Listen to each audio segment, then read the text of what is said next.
Bueno, pues hoy tenemos el enorme gusto de contar con Pedro Insua. Pedro es profesor de filosofía y es uno de los más destacados discípulos de Gustavo Bueno. Colabora, como sabéis, habitualmente en medios escritos y digitales, así como en diversos programas de radio y televisión. Voy a mencionar algunos de los libros que están relacionados, libros de Pedro Insua que están relacionados con la entrevista de hoy. Tres, que serían 1492, España contra sus fantasmas. Luego tendríamos El orbe a sus pies y el libro Cuando España echó a andar. Y comienzo lanzándote pues una pregunta de un oyente. Este oyente que me decía que te lea a ti, que lea a Roca Barea, que lea a Jurado y sus trabajos sobre la División Azul. Y pues me decía sorprendido que, bueno, sois profesores de instituto y no sois profesores de universidad, ¿no? ¿Y por qué crees que sucede esto? Que hay este grupo prolífico de profesores de instituto con estas maravillosas obras. Bueno, pues encantado. Primero saludarte, Borja, gracias por invitarme, estoy encantado de estar aquí. Y nada, y muy agradecido además por darme esta oportunidad de hablar y pese a, digamos, mis libros, pues causa de interés, ¿no? Pues yo no lo sé, no tengo una doctrina, digamos, al respecto, ¿no? Eso a nivel sociológico, no tengo un análisis sociológico sobre el tema, ¿no? Pero bueno, es verdad que el carácter del especialista en la universidad y tal hace que se produzcan ciertos compartimentos estancos a la hora y una especie de autorreferencialismo ahí entre los propios estudios universitarios y tal y cual, que se quede un poquito, se produce cierto autismo entre los especialistas de historiadores profesionales, porque además de que ninguno de los que has nombrado son universitarios, profesores de universidad, además tampoco son historiadores. Entonces, la historiografía tiene una especie de, pues eso, de aislamiento, ¿no? Que hace que al final, pues los historiadores ahora sí que empiezan a salir un poquito, yo creo, empujados por esta corriente en parte, ¿no? Pero hasta este momento los historiadores, con todo el tema del nacionalismo, por ejemplo, en España, pues no han dicho ni mu, y cuando lo han dicho han sido generalmente favorables a los disparates de la ficción, porque no es ni historiografía ni nada, la ficción, por ejemplo, que manejan en el mundo del nacionalismo, ¿no? Con respecto a la historia de España, con respecto a 1714, en el caso de Cataluña, con respecto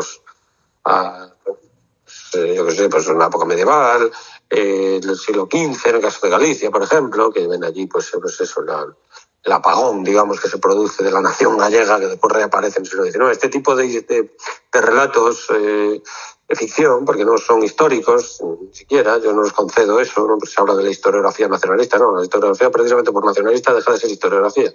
Entonces, los historiadores se han callado. Se han callado en los últimos tiempos, por decirlo, durante la transición. Antes hablaban más, Menéndez Pidal,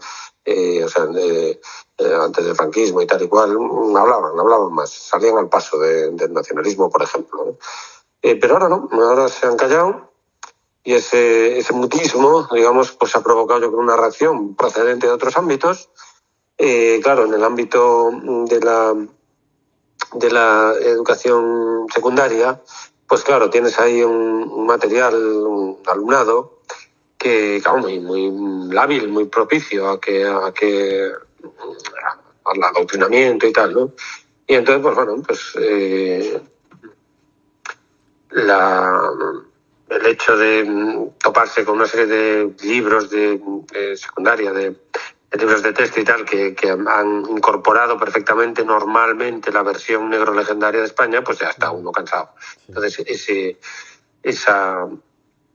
toparse así con esa claridad, digamos, un fracaso permanente de España, con las enfermedades, las patologías de España desde el siglo XVI en adelante, siempre un país siempre en crisis, enfermo, en fin, este tipo de tópicos, pues ya, pues eso, al final, pues, y que tiene además su lado práctico. En España, que han anidado perfectamente las instituciones, pues bueno, se produce cierta reacción ante eso. Sí, muy interesante como lo planteas. Entrando ya en materia, que vamos a hablar de la conquista de América y de la leyenda negra, para mí eres un referente en ambos términos, pues decir que antes hemos mencionado uno de tus libros, ¿cuál? El orbe a sus pies. En este libro nos narras la historia de Magallanes y del Cano. Y a colación de esto, y luego te diré por qué lo he comentado, pues hay una serie en Amazon, esto no es publicidad y no nos paga ni nada, ¿no? Que es esta serie de Sin Límites.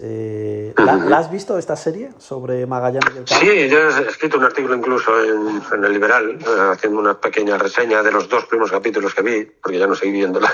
Anda. Sí, bueno, yo creo, vamos, los 2 primeros capítulos, pues ya me sirvió un poco creo, tuve suficiente para ver un poco por dónde iba el tema, y vamos, yo creo que es un fracaso como serie, porque por 2 cosas. O sea, yo hice 2 observaciones a tenor de esto. Primero, el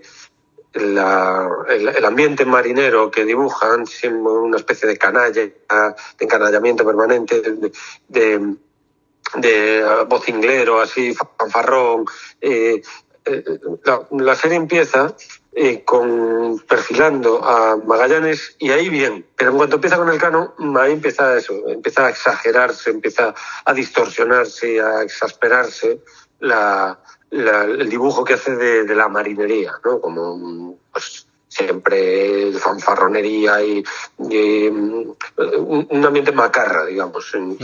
Y después lleno de anacronismos y de situaciones, anacronismos en el decir, digamos, no tanto, pero después situaciones completamente imposibles o que no han sido, sencillamente, ¿no? Y que precisamente un relato como ese, tan apasionante, tan en sí mismo, tan dramático en sí mismo, ¿para qué inventas cosas que no han sido? Eso sí, te han quedado dar un aire de mayor dramatismo, por ejemplo, una batalla entre portugueses y españoles al principio de la expedición, que no existe. Sí. Entonces, no sé por qué se inventan esos. Tienen un motín, tienen ingredientes cinematográficos de sobra en la historia real para pues, narrar, ¿no? Para contarlo. Y, sin embargo, se inventa cosas inexplicables. Y después ya situaciones que son completamente imposibles, ¿no? Por ejemplo, el rey, Carlos V, emperador, era rey en ese momento, presente en Sevilla, que así le mencionan, la localidad en la que figura la salida de la expedición, Sevilla, pero ves el escenario y es Sanlúcar de Barrameda. Entonces le llaman Sevilla, pero ves el escenario porque no está, o sea, el escenario es pues esas planas, ese arenal que hay en Sanlúcar y tal. Ves que Sanlúcar, el escenario, le dicen Sevilla, ¿no? Y además el rey allí presente en la salida, una cosa ridícula. Sí, sí, allí, con un español perfecto. Sí. Sí, entonces son cosas que no sé por qué, porque te rompen un poco, sobre todo que son gratuitas y que no añaden nada a la historia, porque yo quiero hacer una serie o una película acerca de un hecho histórico, yo tampoco voy a ver un ensayo, ¿sabes? O sea, si no son fieles, pues bueno, no me importa si dramáticamente la cosa está bien elaborada, se produce la catarsis que decía Aristóteles, ¿no? O sea, te olvides absolutamente que estás viendo una serie, sino que crees que estás allí, tal, lo que es la catarsis que llamaba Aristóteles, ¿no? Con una obra de teatro o una película, digamos, meta al espectador en la historia, se produce esa catarsis, ¿no? Pues, según la poética de Aristóteles. Pues aquí se rompe la catarsis constantemente, porque con detalles que son que no llevan a ningún sitio, además desde el punto de vista dramático, son muy gratuitos, entonces es una pena, pero bueno, como tantos otros, vamos, yo un fracaso, esa es la opinión que tengo, precisamente, no solamente por inventar cosas que no son, que eso, bueno, si fuera solo eso, sino porque desde el punto de vista dramático no funciona, no funcionaba la serie, es demasiado exagerado en algunos puntos, cosas muy gratuitas en otros, lleno de Deus ex machina, o sea que no me convenció. Coincido contigo, aparte me llamó también la atención aquella batalla entre los barcos de los españoles y los portugueses. Pero yo esto te lo comentaba por una cuestión, Pedro, y es que pues yo a mis alumnos, que yo les enseño historia en la universidad, a veces les trato de recomendar pues documentos audiovisuales porque siempre les llaman más la atención a ellos, Por ejemplo, esta serie o el documental en el que apareces de la primera globalización, y me doy cuenta o detecto que incluso muchos de ellos desconocen por completo, y cuando digo muchos, por no decirte la mayoría de estudiantes que están ahora mismo, que me llegan a mí a la universidad, desconocen quién es Magallanes o quién es Elcano. Y con eso te lanzo la siguiente pregunta, y es, ¿crees que tenemos un problema con nuestro pasado? Antes has dicho una cosa que te la iba yo a preguntar, ¿no? Y es, ¿la leyenda negra la hemos convertido en el relato oficial? ¿Nos la hemos creído nosotros mismos? Sí, yo creo que sí. El reverso tenebroso, digamos, de la historia, o sea, su falsificación, pero la leyenda negra no es historia, no volvemos a lo mismo, ¿no? Igual que la historiografía, se llama así, historiografía nacionalista, no es historiografía. La historiografía implica historia, relato histórico, y la historia tiene que ver con la verdad. Esto se olvida totalmente por el dominio, digamos, de cierta interpretación del posmodernismo y tal. La lucha por el relato, esto es como si el relato fuese más o menos gratuito en el sentido de que el que coloca su relato, el que convence, pues es el verdadero relato, o sea, el relato verdadero, mejor dicho. Y no es así. La verdad en historia tiene unos fundamentos muy sólidos, más de lo que se suele decir. Eso es una tesis que vengo sosteniendo y que, bueno. Entonces, tiene que ver con los documentos, fundamentalmente con la documentación, con los archivos, ¿no? La historia tiene su fundamento en el archivo. Claro. Entonces, claro, cuando se tiene esta perspectiva completamente relativista, en el fondo pirrónica de lo que es la historia, pues entonces, claro, vale lo mismo cualquier cosa, ¿no? Entonces no hay criterio de verdad. No se va con el criterio de verdad, sino con el criterio de la convictio, no de la cognitio, sino de la convictio. El que convence es el relato histórico, el que más llega, el que más. Entonces, bueno, España, pues, hombre, claro que hay una lucha por el relato histórico, por supuesto que la hay, y que la historia no es física ni es matemáticas. Entonces hay tratar de colocar tu historiografía y tal, pero tiene que tener unos fundamentos, eso no nos olvidemos. La historia no es un puro propaganda, no es agitprop. Tiene un componente de propagandístico, por supuesto, pero tiene de hecho un arraigo, una verdad. Entonces,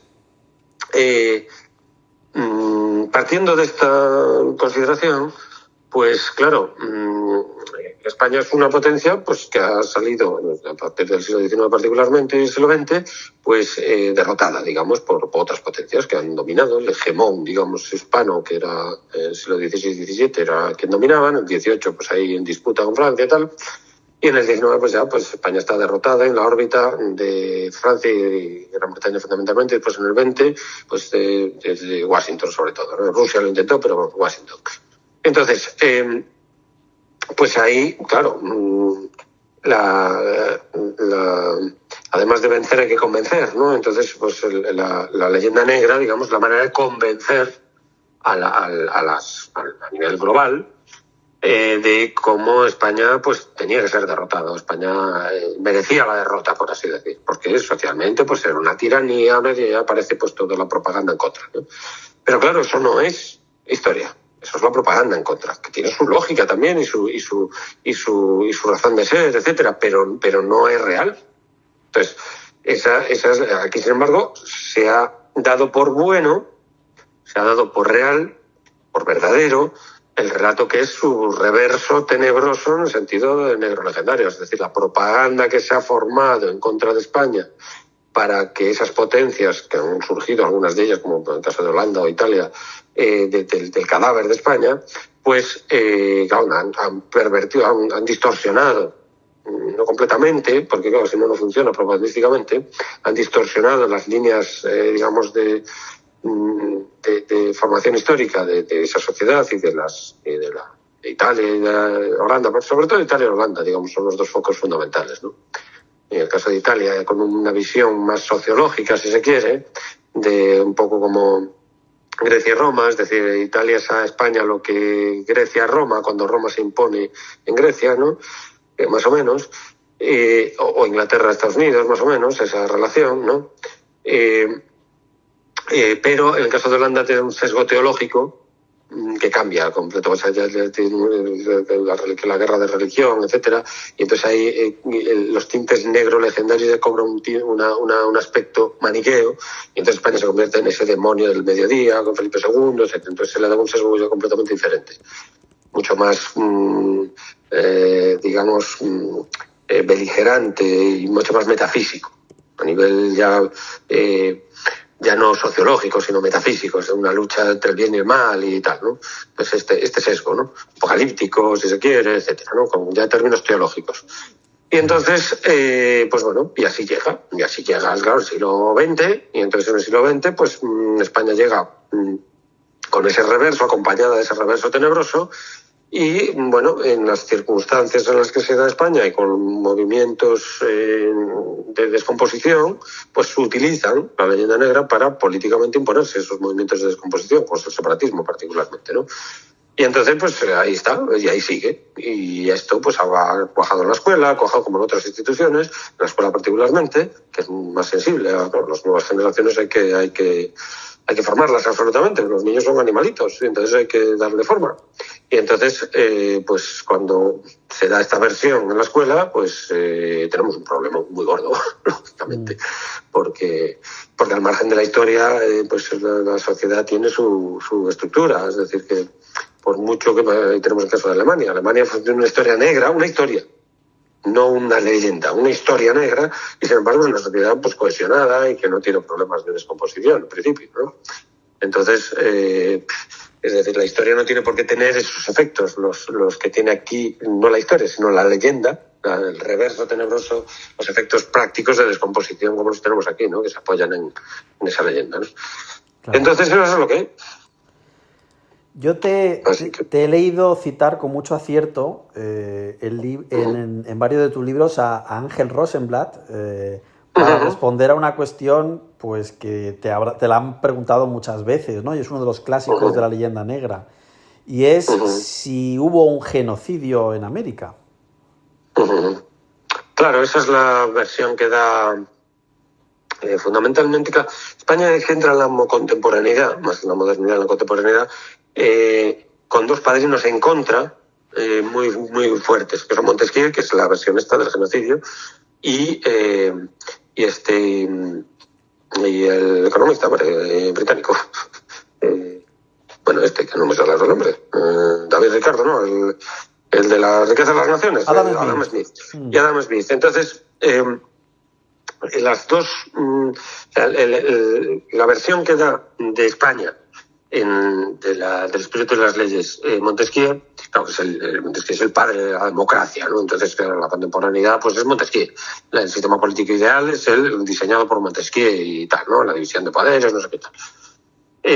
División de poderes que ya estaba en Aristóteles, pero bueno, se da como padre, digamos, de la democracia moderna, contemporánea, a Montesquieu.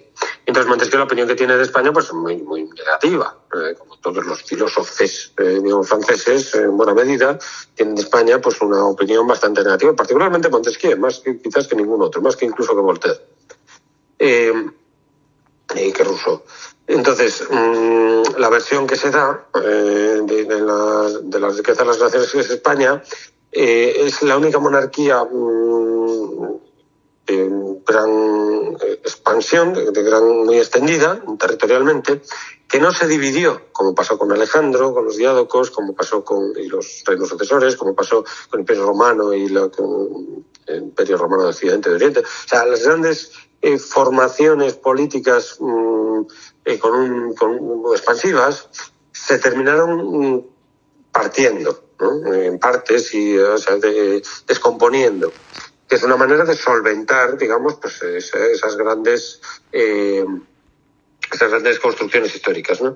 España no, dice Montesquieu. ¿Por qué? Porque sangró un continente entero. Entonces, porque agotó los recursos de un continente entero, entonces, en lugar de partirse, lo que hizo fue vampirizar absolutamente a un continente entero. Tenía a su disposición un continente entero que descubre. Entonces, por eso no se parte y dura 3 siglos. Esta es la versión que tiene Montesquieu del espíritu de las leyes respecto de España. Entonces, claro, digamos que la el genocidio, la tesis del genocidio para Montesquieu es una tesis estructural para España. El genocidio era una manera de sobrevivir como vasta monarquía. Es decir, de vampirizar un continente entero a su disposición para, en lugar de disolverse como sería el ciclo normal de una vasta monarquía, pues lo que hizo fue perdurar a costa de sangrar un continente entero. Entonces, esta es la tesis. Claro, con esa carta de presentación en la contemporaneidad, pues imagínate, ¿no? Por parte del padre de la democracia. Y esto pues lo han repetido muchos y tal, ¿no? Y entonces, claro, sí, España se suele enfocar, el Imperio Español, desde esta perspectiva. Entonces, por ejemplo, se dice, y además después malversando esa vampirización. Esta es la tesis de Adam Smith. España fue un fracaso económico, no supo aprovechar, digamos, la ocasión económica, ¿no?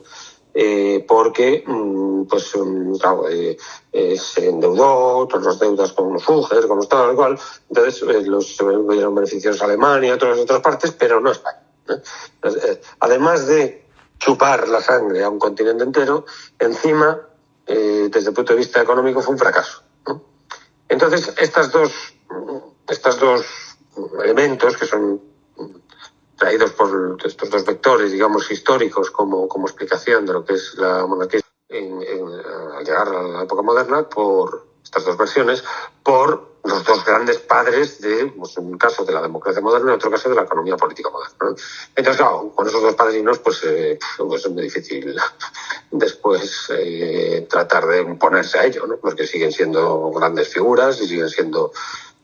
Montesquieu, por ejemplo, en las cartas persas, tuvo su respuesta. En las cartas persas, Montesquieu dice que España se extendió muchísimo, pero es un erial. Dice así, literalmente. Lo único que ha producido fue un buen libro que critica a todos los demás, refiriéndose al Quijote, por supuesto.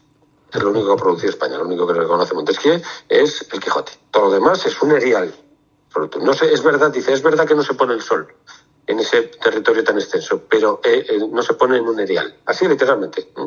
A esa carta responde Cadalso. Cadalso va a responder a esa carta y Cadalso ya está peleándose con la leyenda negra, por supuesto, en Cartas Marrocas ya se está peleando con esa versión que da Montesquieu, ¿no? Entonces, pues bueno, esta es la situación, pues una derrota y una versión que fundamenta esa derrota, que es la leyenda negra. Entonces, es lo que tenemos contra con la que hay que luchar, porque, claro, si no hubiera un lado práctico, como es el separatismo, que nos estuviera machacando, pues bueno, pues es una cuestión histórica y sería cuestión de eruditos y tal y cual, y bueno, si España fue pues yo qué sé, podríamos hablar de imperio, yo qué sé, de sociedades fenecidas que ahora le importa poco, pues como sean, desde el punto de vista práctico, que no tiene ninguna, yo qué sé, el Egipto faraónico, pues hombre, Egipto lo puede utilizar como propaganda actualmente, pero vamos, ya está, eso son sociedades que completamente cerradas, fenecidas, históricas, o yo qué sé, los visigodos, Hispania visigoda, pues está ahí cerrada, o sea, no hay ninguna continuidad, ¿no? con la actualidad. Hombre, hay historiadores que sí que entienden que hay continuidad, pero el mismo Imperio Romano, es decir, no vas ahora, o sea, desde el punto de vista ideológico no tiene muchos efectos. Mussolini lo utilizó, tal, pero no tiene sentido ahora, yo qué sé, reclamar por parte de Italia pues la Dalmacia o pensando en yo qué sé, pues eso, en la Helvética, ¿no? La Helvetia o los Galias, y reivindicar territorio francés, no tiene sentido, ¿no? Pero aquí, sin embargo, pues sí está teniendo efectos la leyenda negra por efectos prácticos con programas ciertos, beligerantes, activos, constantemente, día a día, cotidianamente, que han penetrado completamente las instituciones, que es el separatismo. Entonces nosotros estamos, en ese sentido, es anómalos, el país con movimientos separatistas más fuertes, por lo menos a nivel europeo, más fuertes sin duda. O sea, ni en Alemania, ni en Francia, hay movimientos, Italia lo tuvo ahí y tal, pero lo pararon los pies enseguida. Entonces, España hay una anomalía muy grande, que es el separatismo. Entonces, y eso tiene el respaldo de la leyenda negra. O sea, los efectos prácticos de la leyenda negra son evidentes. Sin duda. Siguiendo con la leyenda negra que explicas también, bueno, pues la leyenda negra, como saben los oyentes, es exagerar lo malo y menospreciar lo bueno. Y en esa línea de menospreciar lo bueno, pues tal y como mencionabas tú, está este debate sobre el descubrimiento, si nosotros descubrimos o no. Mencionar que para que haya un descubrimiento, pues como bien dices tú, tiene que haber una cosmografía, tal y como defines en tus escritos, ¿no? Y en ese sentido, pues te traslado la pregunta de un oyente. Me señalaba que hubo un debate en redes en torno a este descubrimiento de América, en el que estuviste tú metido en este debate. Y pues que incluso se llegó a mencionar que los vikingos llegaron antes a Groenlandia y de Groenlandia pues pasaron incluso al norte de lo que hoy sería Estados Unidos, se llevaron un obispo alemán para allí.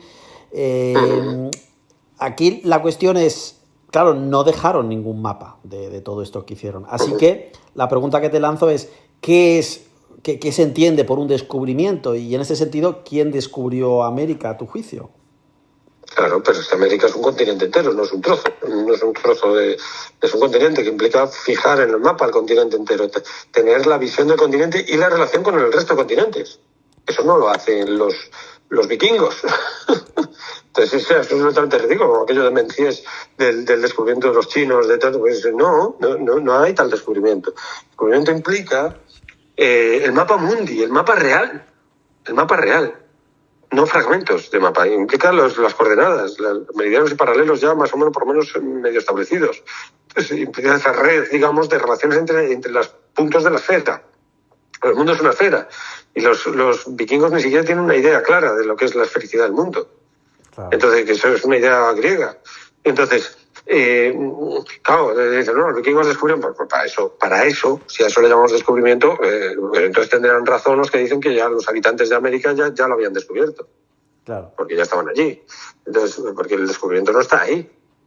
Es como en la península ibérica estaban los vaceos, los layetanos, los arébacos, los galaicos, los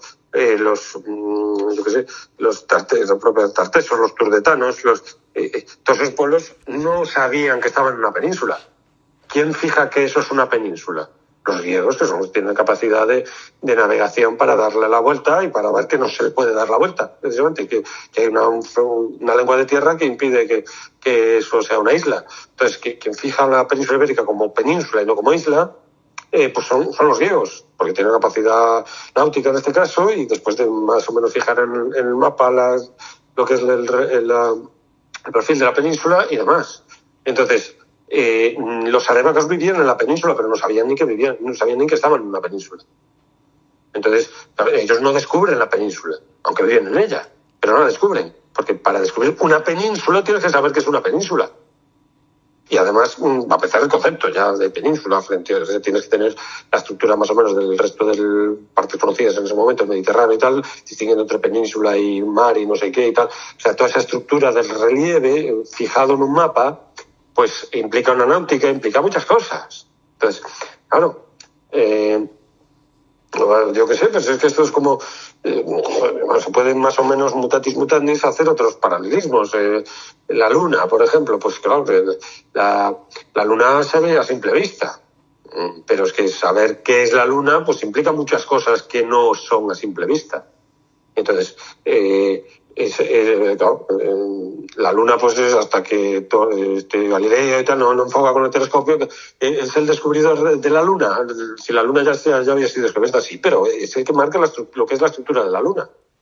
Es a partir de Galileo. Antes no hay luna. O sea, lo que es lo que es un satélite, la órbita de la Tierra, etcétera, es una concepción completamente distinta. Es la concepción aristotélica de un mundo heterogéneo, para empezar, completamente heterogéneo entre el supralunar y el sublunar, en el que los componentes, en el que el mundo sublunar pues existe la generación y la corrupción, y la luna es un elemento supralunar constituido por un elemento que es el quinto elemento, el éter, que es eterno. Y entonces, claro, eso ya te has perdido del concepto de vista. El concepto real es el que empieza a darle Galileo, y eso es la luna, y no lo que pensaba Aristóteles, etcétera. Entonces, claro, América es el continente entero, no es la península del Labrador, es el continente entero. Entonces, y para eso implica primero tener una idea de lo que es la relación entre los continentes y los océanos. Y los vikingos pues no sabían cuántos océanos había. La primera vez que se fija el número de océanos es con la expedición de Magallanes Elcano. La primera vez. Hasta ese momento se pensaba que había un océano solo.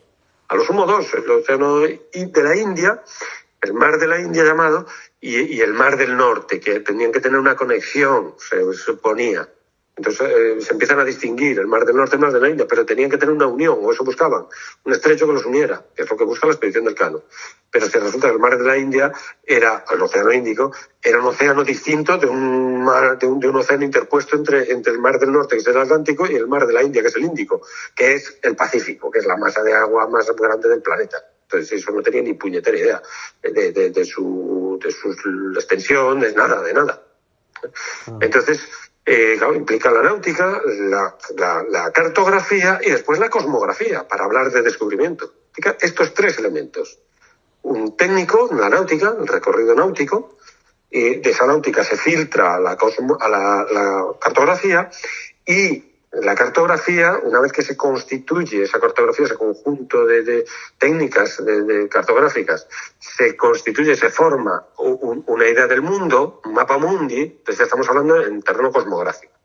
Y para poder hablar de descubrimiento en este sentido, tiene que haber cosmografía. Y una cosmografía ajustada a la realidad, no una cosmografía cualquiera, sino una cosmografía ajustada a la realidad. Como Aristóteles no descubre la luna porque hay la versión que da de la luna es una versión completamente especulativa. Eso lo sabes después, claro. Pero ahora ya lo sabemos. Entonces, en definitiva, América se descubre y conquista por parte de España.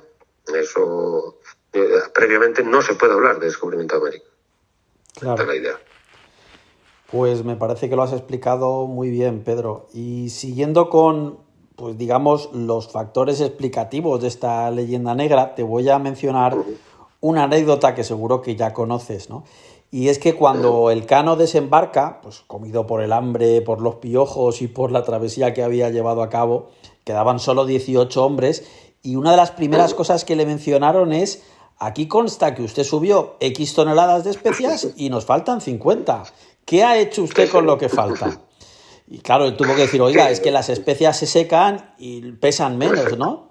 Esto te lo decía por una cuestión, y es: ¿crees que en España hay meritofobia? Es decir, ¿crees que tenemos este hábito de que si alguien destaca, tenemos que ir a por él, tenemos que tumbarlo, menospreciarlo, etcétera? No, yo creo que, fíjate, en esa anécdota se da más bien a la burocratización del Imperio Español, ¿no? O sea, los papeles que después inundarán a Felipe II, que lo enterrarán en papeles ahí en el monasterio Escorial, ¿no?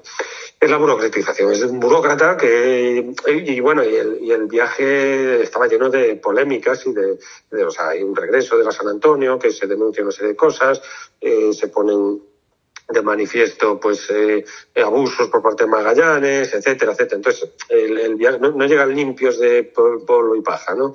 Entonces llegan con arrastrando una serie de acusaciones, entonces todo esto, o sea, que pasa por los tribunales y pasa por, o sea, que un viaje de estas características pues no es chejar en cher, como se dice aquí en mi tierra gallega. No es llegar y besar el santo. No, hay una serie de procesos, de procedimientos burocráticos muy... Entonces, pues claro, ahí pues declaran que hay tantos...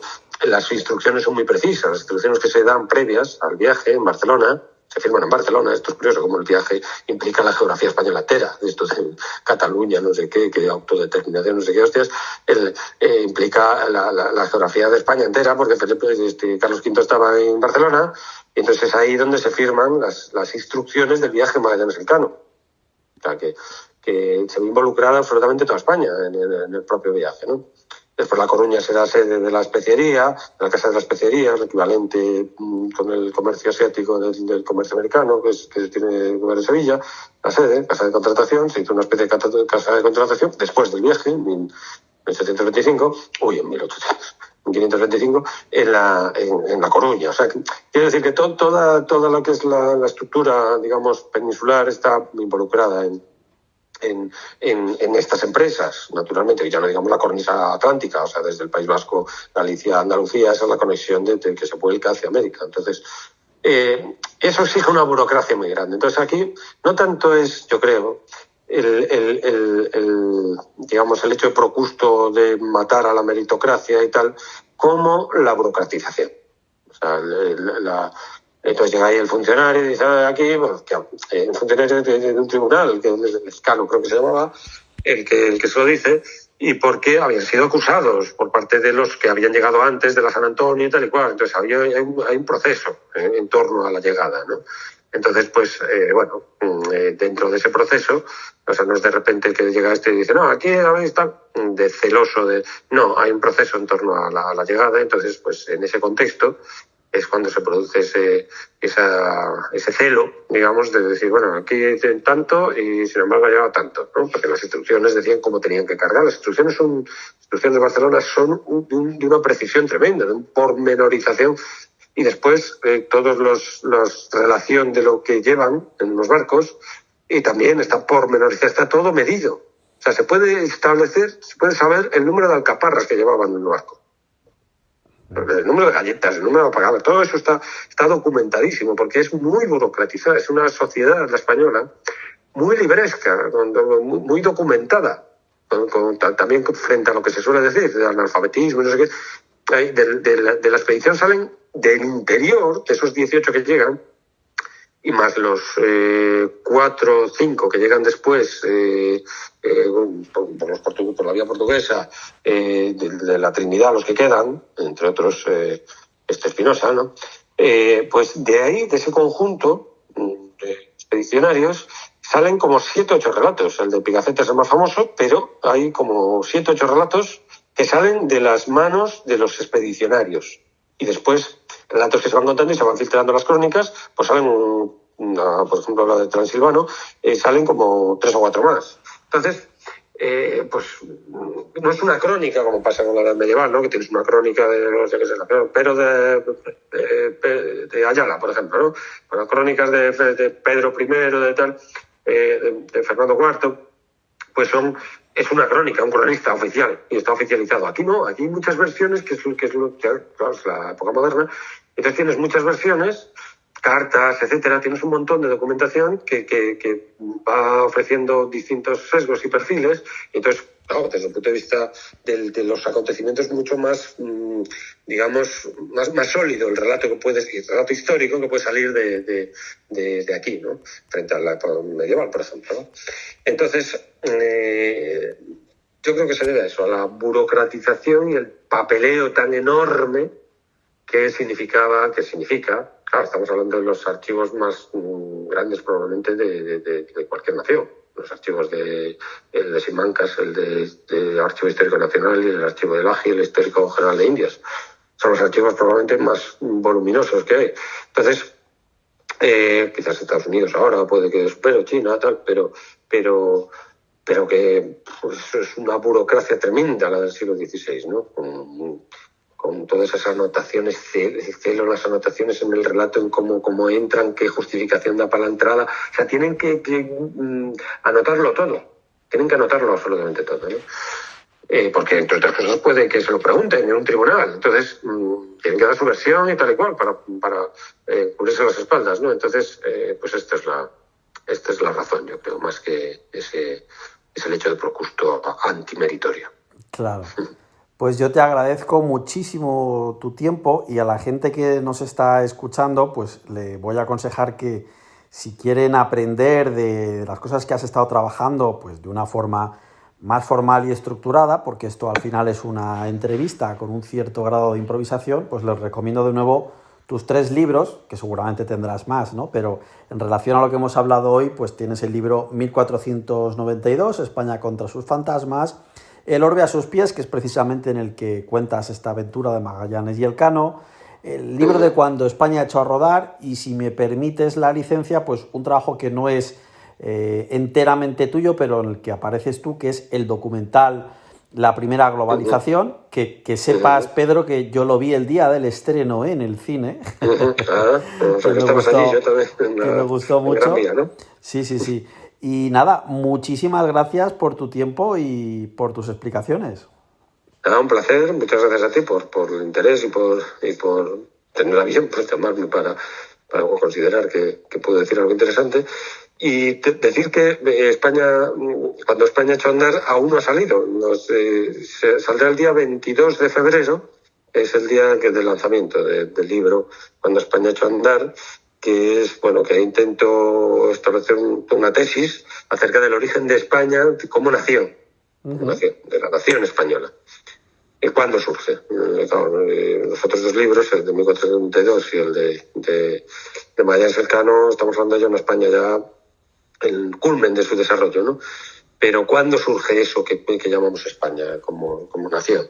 Entonces, eso es lo que trato de exponer en ese libro. Yo una tesis bastante sólida, pero bueno, ya ahora que ya está, el día 22 saldrá y que ya juzguen los demás. Pues habrá que ir también el día del estreno, ¿no? Tenemos que ir a por ese libro. Pues muchísimas gracias por tu rato tan agradable. Gracias a ti, un placer.